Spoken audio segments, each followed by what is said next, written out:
Have you ever felt like your own weakness, that sense of lack you carry around, was just holding you back? Well, what if I told you that this exact feeling isn't a flaw at all, but a feature? Yeah, like a built-in compass that's pointing you towards a much, much deeper reality. Okay, let's dive into this. So our source material kicks things off with this really beautiful, almost poetic statement. It's suggesting that our whole purpose isn't just to get through life, but to actually transform the temporary, fleeting moments of our lives into something eternal. But how are we supposed to do that, especially when we feel so, finite?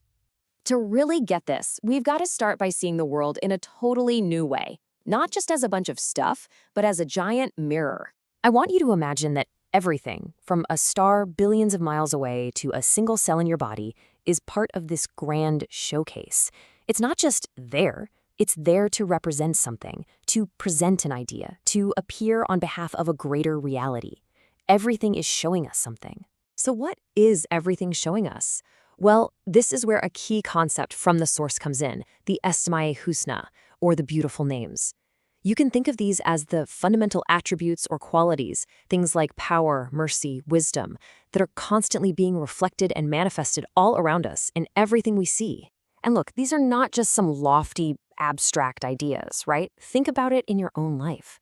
We see the powerful in a massive thunderstorm. We see the life giver in a tiny seed sprouting from the ground, the sustainer in the food that literally keeps us alive. These are active qualities we witness every single day.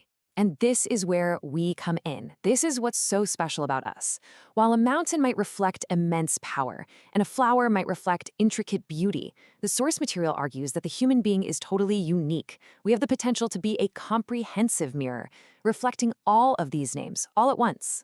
But this incredible potential brings us face to face with a huge, and I mean really personal, contradiction, what we're calling the human paradox. So on one hand, you've got this unbelievable potential.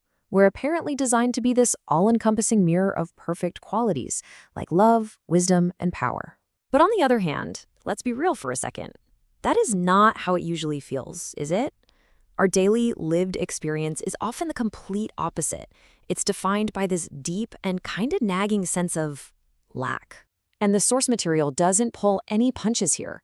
It says our condition is often one of weakness, of feeling powerless against things happening around us, a constant sense of neediness, or what it calls poverty, and just this feeling of deficiency, like we're not enough. So this is the million-dollar question we have to tackle. If our very nature is to be this perfect reflector, why do we feel so fundamentally broken, so incomplete? I mean, it seems like a massive design flaw. Or is it? So what's the answer? Well, it's not about trying to eliminate our weakness. It's about completely changing how we see it. It's all about shifting our gaze. You see, this reveals two totally different paths we can take. The first view, the self-referential one, says, my weakness is a personal failure. My neediness is a flaw I have to fix. And that road, it leads to feeling stuck, to inertia and depression. But the other view reframes everything. It says, my weakness actually points to something beyond me. My neediness is a signpost pointing to true wealth. That path leads to contemplation, to meaning. And the logic behind this whole shift is actually super simple, but really profound. We didn't create ourselves, right?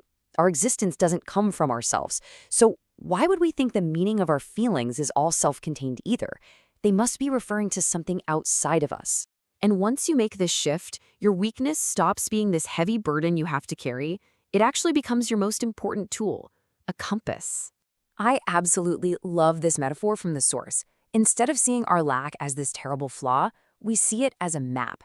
Our feelings of neediness are the coordinates, the you are here marker in this vast jungle of neediness. They tell us exactly where we are, and more importantly, where we need to look. So how does this actually work, like day to day? Well, the path follows a really simple but powerful pattern. First, you don't run from the feeling. You fully feel your weakness, your powerlessness. Then, you use that feeling like a lens to find the infinite power it's pointing towards.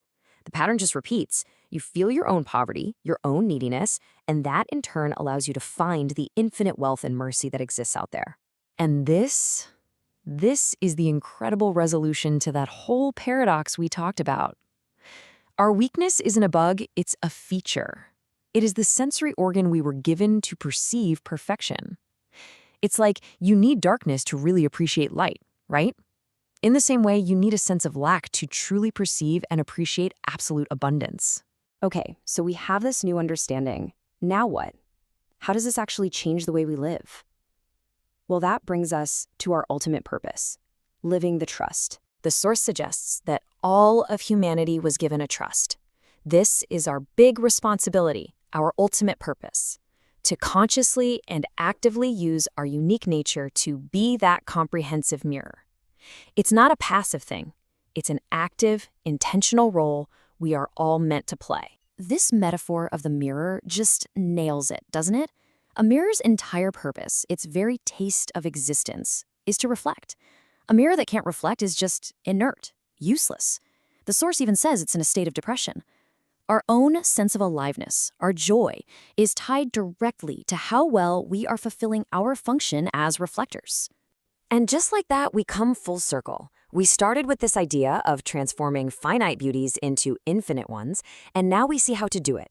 By using our own finite, flawed, and weak existence as a lens, we can perceive and reflect the infinite power, wealth, and mercy that lie beyond us. That is our job. That is our purpose. So, I'll leave you with this question to carry with you. The next time you feel weak, or powerless, or needy, instead of beating yourself up and seeing it as a personal failure, just stop and ask yourself this. If this feeling is my compass, what incredible, infinite perfection is it pointing towards right now?